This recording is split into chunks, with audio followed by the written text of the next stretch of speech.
alhamdulillahilladzi faddalani ala katsirin mimman khalaqa tafdila. Siapa yang bisa ngelihat semacam itu? Ini sabar. Tidak ada batasnya, ikhwan.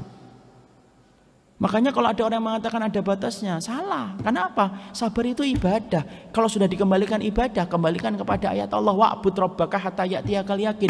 Lah sembahlah Rabbmu itu sampai datangnya kamu kematian. Lah ibadah itu salah satunya adalah sabar. Selain ibadah itu syukur, selain sabar itu khauf, roja dan lain sebagainya. Tapi bukan berarti bahwasanya sabar itu tidak berusaha untuk mencari solusi loh. Tidak. Sabar itu bukan berpangku tangan. Sabar tetap kemudian berusaha untuk mencari solusi. Tapi sabar itu bagian dari ibadah. Makanya Masya Allah tingkatan sabar kan macam-macam.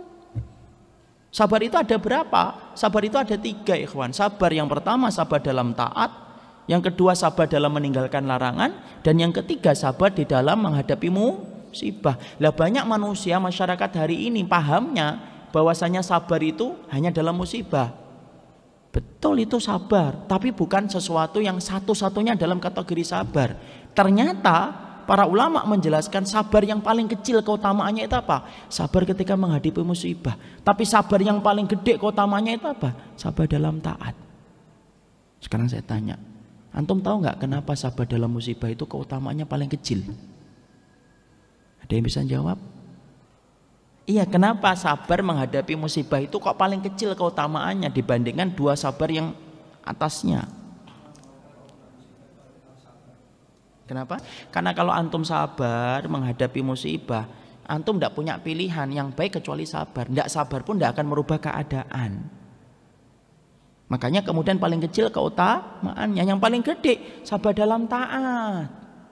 Ternyata ketika antum berjalan dari rumah sholat ke masjid, antum berjalan dari rumah ke masjid, itu bukan berarti antum tidak sabar. Justru itulah sabar. Ketika antum mengulang-ulang ketaatan dan antum bersabar untuk senantiasa mendatangi adzan ketika antum mendengar itu di telinga antum, antum datang ke masjid.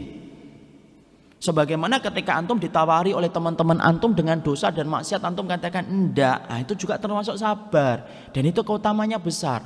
Kenapa sabar melakukan ketaatan itu keutamanya gede? Karena antum banyak pilihan dan kesempatan lain untuk memilihnya, tetapi antum tinggalkan karena Allah. Itu orang yang datang ke majelis ilmu banyak pilihan kan? Antum ketika datang ke majelis ilmu, apa pilihan di rumah? Banyak. Tapi antum sisihkan semua itu, kemudian antum tahu ini adalah majelis ilmu supaya saya mendapatkan faedah, menyiram hati saya yang gersang kalau tidak mendapatkan ilmu. Nah, itulah yang namanya sabar. Ya? Makanya Masya Allah sabar itu tidak hanya terpaku dalam perkaramu.